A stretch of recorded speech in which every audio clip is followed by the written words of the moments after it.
Welcome. Today we're going to have some fun with tarot cards.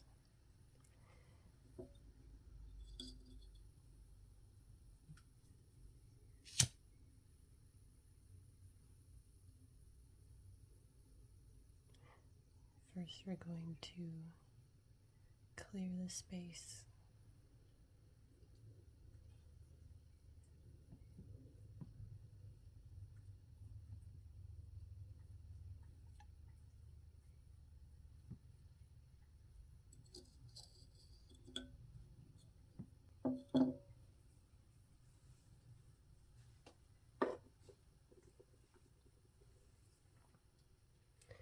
I have a few crystals here that I'll be using, though I will be honest, I have already forgotten the name of this one, but it's a fun one. And then this one was given to me, a piece of amethyst.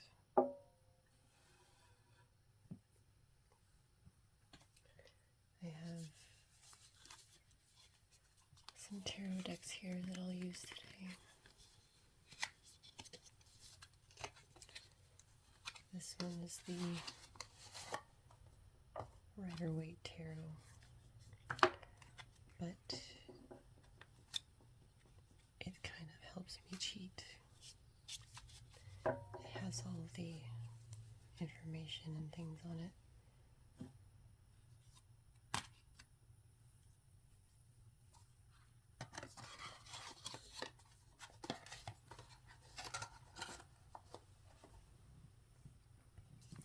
This one is the Everyday Tarot.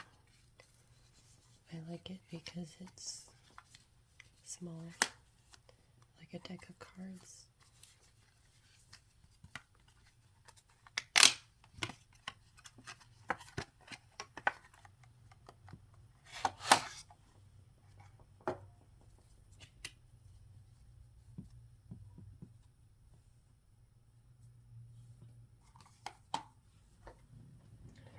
And then for oracle decks, I have Seed and Sickle.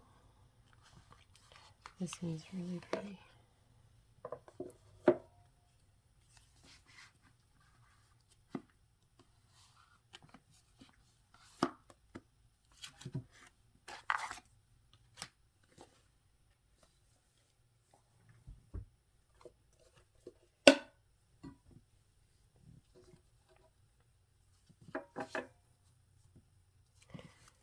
Normally, I would say I'm an extreme beginner of tarot. I have these decks, but they're more for personal use than doing anything for anybody else. I tend to freeze up when thinking of doing tarot for other people because I don't want to assume what is going on in somebody else's life. However, I did notice that as far as ASMR purposes go, I think that's why so many people also enjoy tarot, because of the card shuffling and things like that. I guess today we will start with the Rose Oracle deck and see what comes out.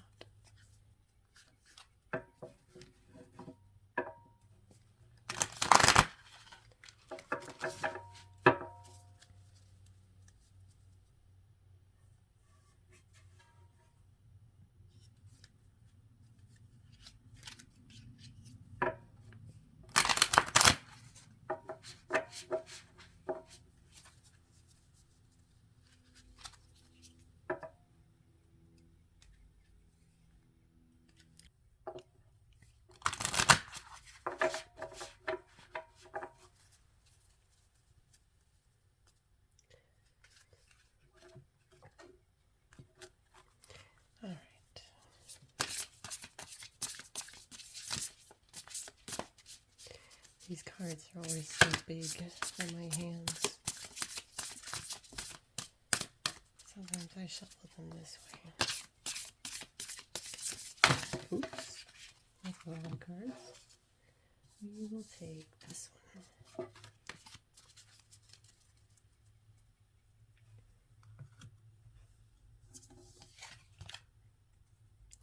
The Rose Garden.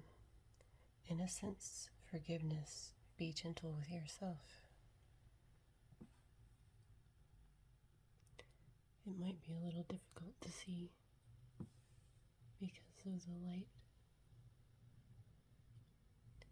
but she looks like she's inside of a rose within a garden. There's rocks and water and ripples. She looks serene and content. She's also holding some roses. We'll set that off to the side. And then we'll get a seed and sickle card. These cards are really pretty and really cool. And I have to remember how to shuffle them. I think that's why I like this deck so much. Like a deck of cards. It's not so hard for me to shuffle. Oof. Do it one more time.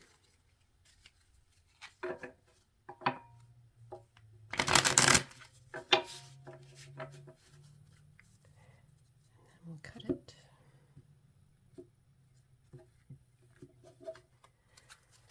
And what message should we get?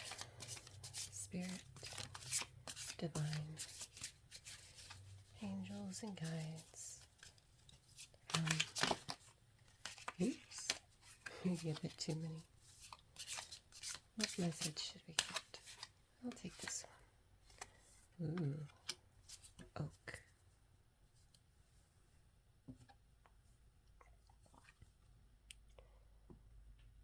Number 13, which breaks down to a 4. With the lightning, it almost looks like roots as well, going into the little seed.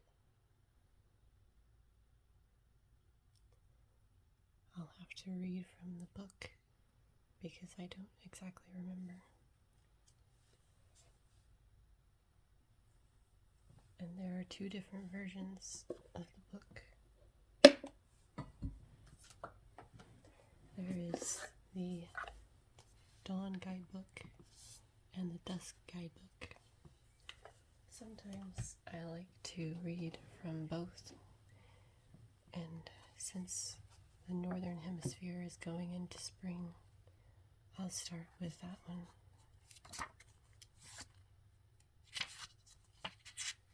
Now we must find it.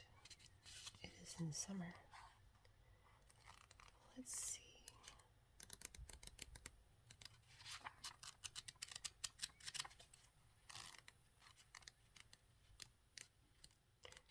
I might have gone too far. Yes. Let's see.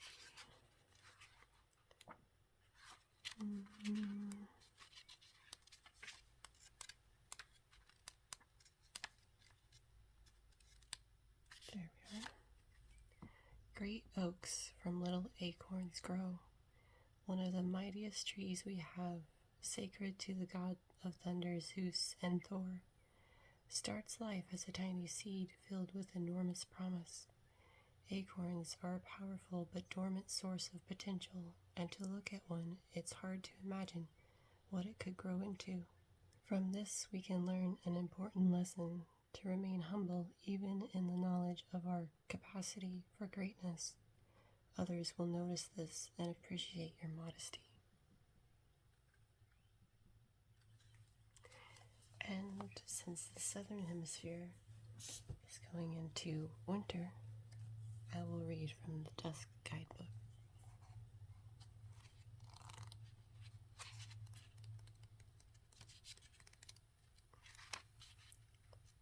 But first we must find it again.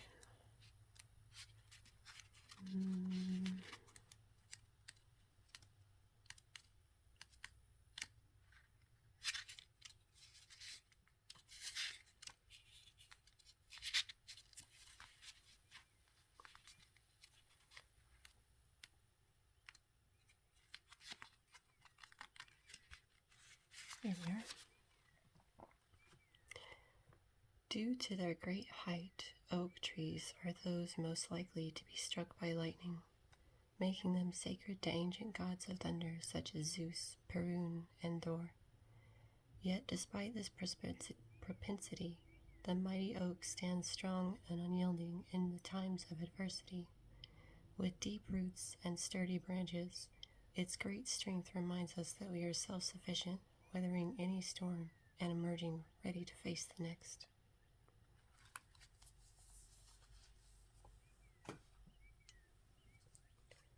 We will put it here, next to the rose.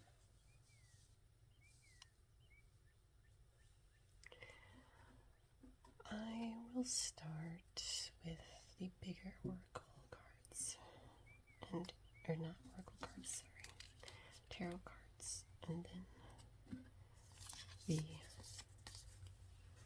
smaller ones.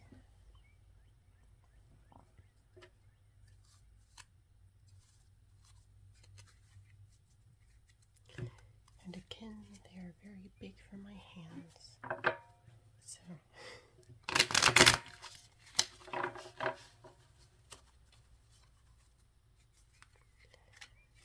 will shuffle a few times.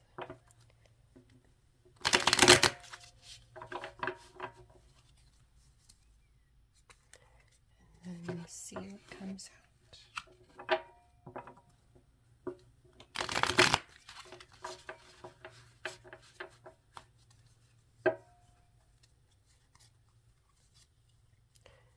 First we'll cut it.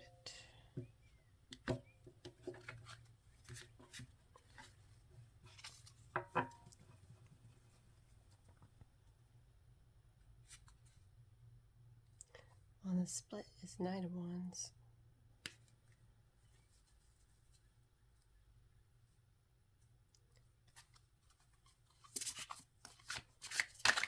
Spirits, ancestors, guides, divine.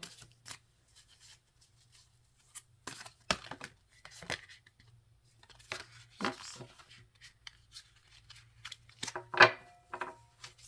The Ten of Pentacles flipped over, along with Strength reversed, and the Seven of Cups.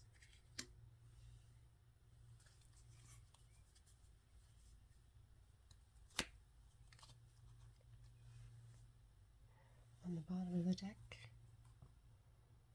we have the Nine of Wands, upright. So, let's see. The Ten of Cups, upright.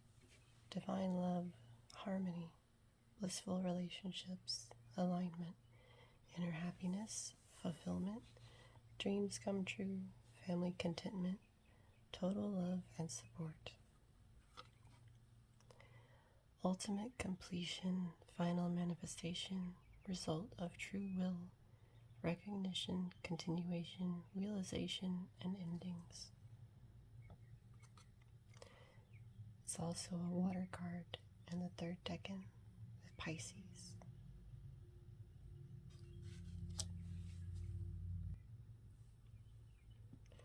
Then we have strength reversed, inner strength, self-doubt, weakness, insecurity, low energy, raw emotion, struggle, and pride.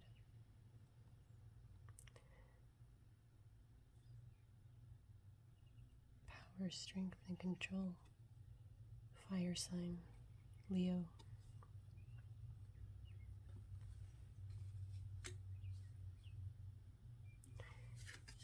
And then we have the Seven of Cups. Opportunities, wishful thinking, choices, illusion, searching for purpose, daydreaming. Regaining or losing control, mastery, choices, responsibility, myth, secrets. It's also water, third decan, Scorpio.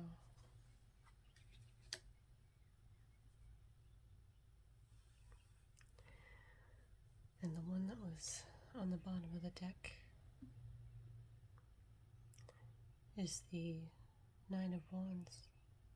Courage, persistence, test of faith, resilience, boundaries, last stand, gearing up for worst, pessimism, weary. Strength, compassion, completion, optimism, suffering.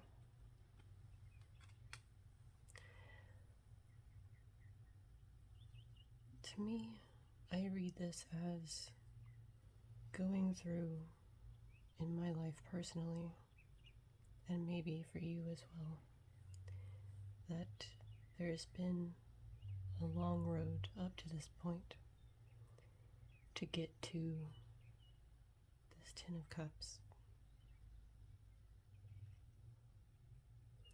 You've had to persevere through trials and tribulations and find your own inner strength, weathering self-doubt and weakness and insecurity, low energy. You've had to have courage and persistence, and it's tested your faith. But through maybe not so much wishful thinking and daydreaming, but perhaps a little bit of everything, you've kept the faith in a way where you've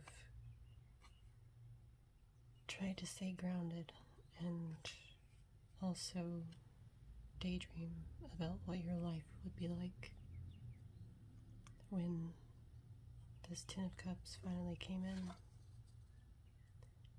when you finally did find that career, that perfect job, that aligned relationship.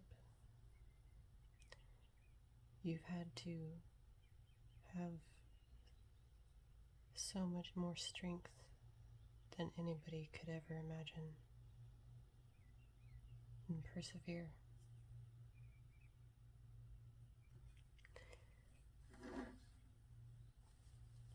I'll use my little tarot deck here to get a few more messages and see.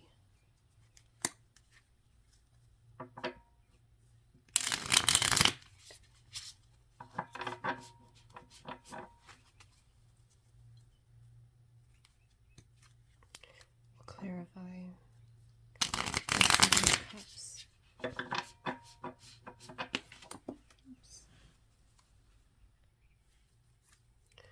We'll clarify the Seven of Cups. What can we know about the Seven of Cups?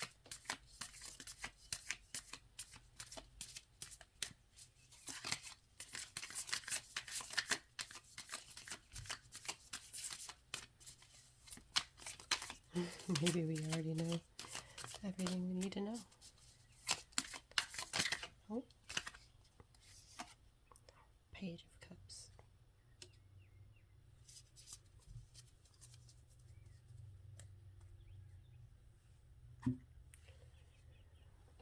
And I don't exactly remember every card just yet. So Look at what the book says for the Page of Cups. Page of Cups, Page of Cups.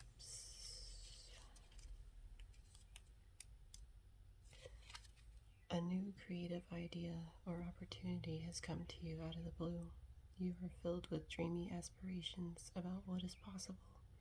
You may receive an unexpected, pleasant surprise. So, out of all of these cups, these 7 cups, all of your ideas, all of the many things that you could have done in your life, all the choices, and it all comes down to this one choice, this one idea. She's got a little fish in there. We do have Pisces energy out here. So, maybe somebody is Pisces. Her dress has many flowers on it too. So, whatever your aspiration is could be blooming.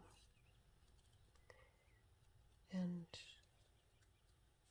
ripe with possibility.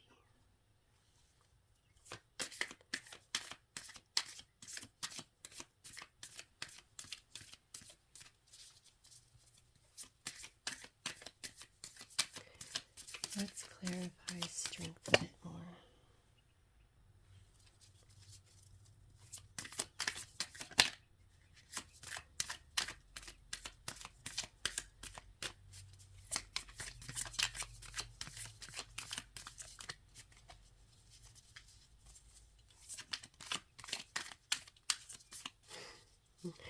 Maybe again we don't need to.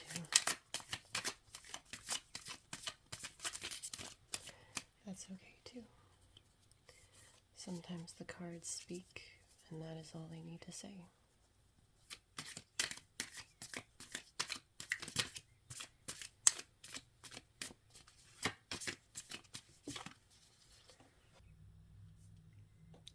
Interesting. They fell on the floor, and this is how I picked them up. So, what shall we learn from the Queen of Wands and the Ten of Wands?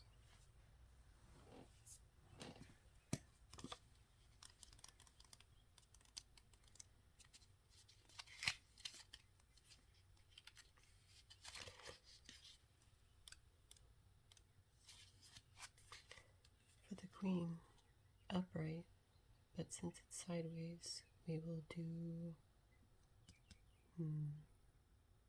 upright. Always the social butterfly, you lead a busy life, making connections with others and putting yourself out there as you pursue your creative vision. You are confident, courageous, and determined, unafraid to speak up and be heard.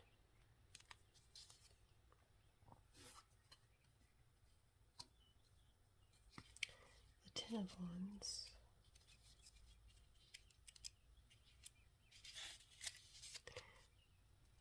Extra responsibility is weighing you down. You were trying to do all the things, yet you are struggling under the weight of it all. Delegate and share your work around. You don't have to do it all by yourself.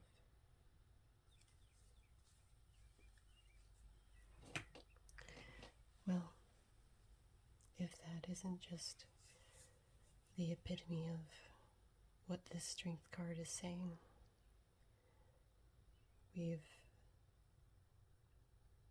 gone a long road doing everything ourselves. And we've had to be the strong, independent person,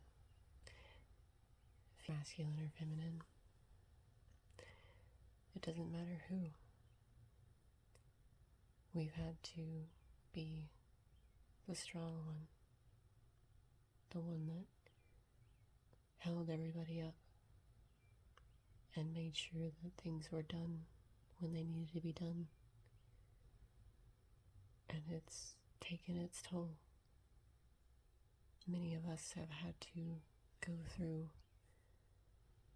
awakenings over the last several years just to get back to ourselves, our own inner children who were not propagated, if you will, like a little plant. We were not watered properly or given the proper nutrients that we needed to grow into a healthy, thriving plant. But now, as adults, we have the choice to water ourselves and nurture ourselves and to turn a new leaf into a new thriving era. And that is the most beautiful transformation of all, and exactly where this Ten of Cups is going. Exactly where this rose garden is going. A thriving, beautiful rose garden.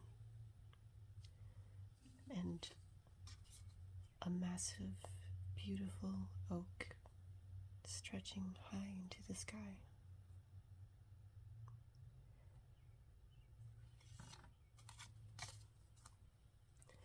And I will leave it there.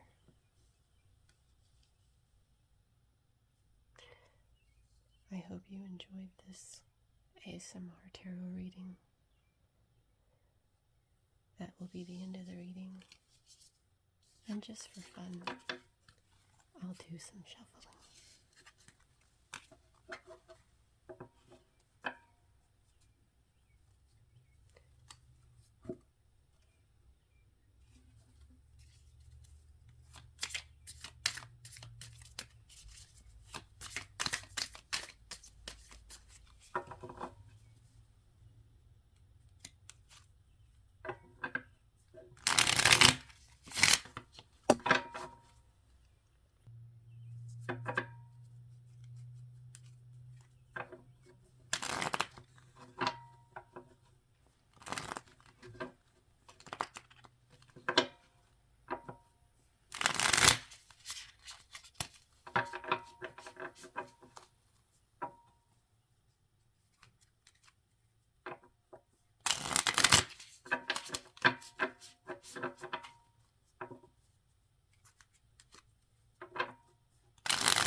Queen of Pentacles wanted to come out for that.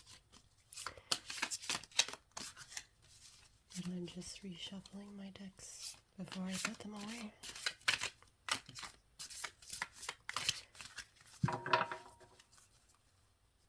Such unruly things they are.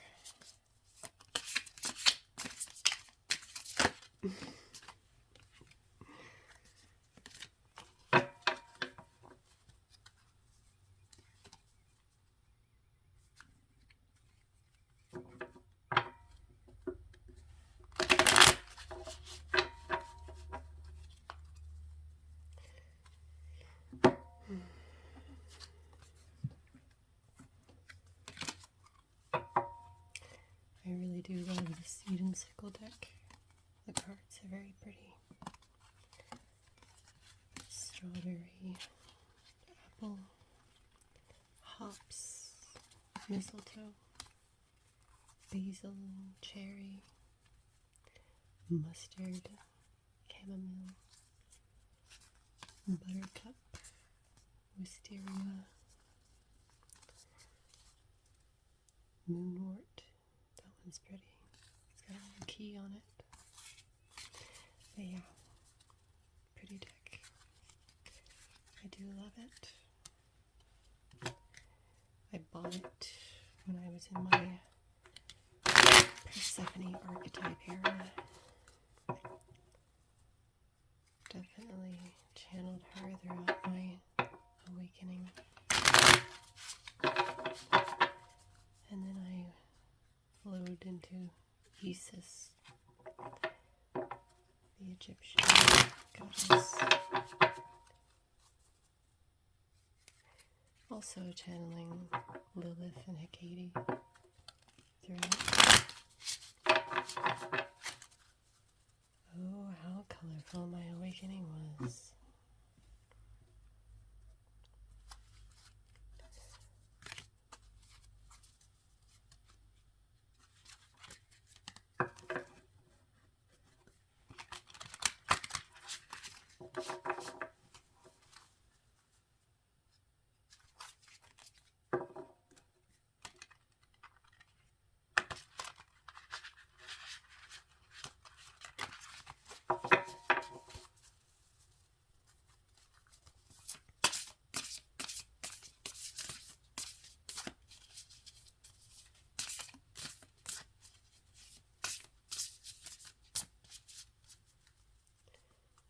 Alright.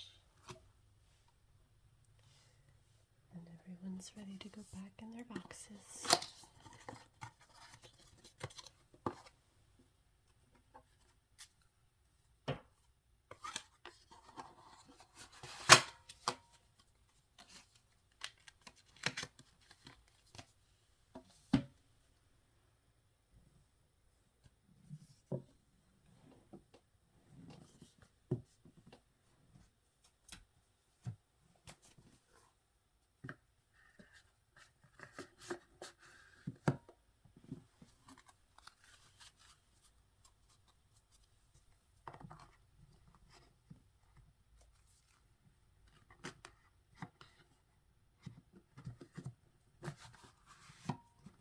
This box is super pretty.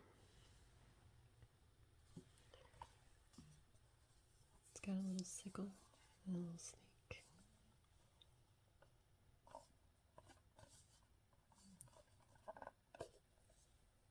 And on the bottom,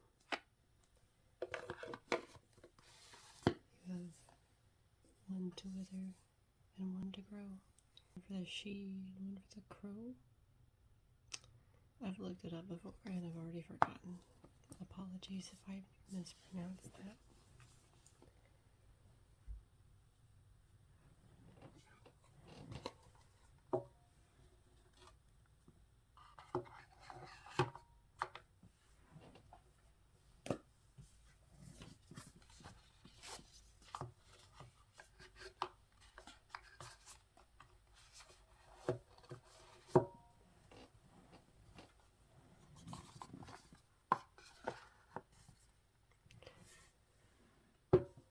Most of these card decks are pretty generic and well known, but I'll put them in the description, or at least if anybody is interested, I'll put them in the description.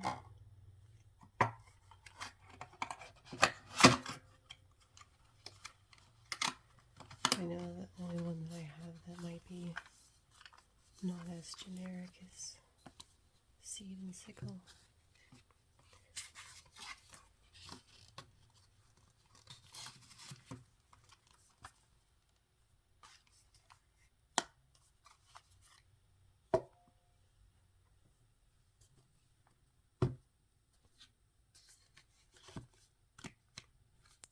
Thanks for coming, and I hope you enjoyed that ASMR tarot reading. Bye for now.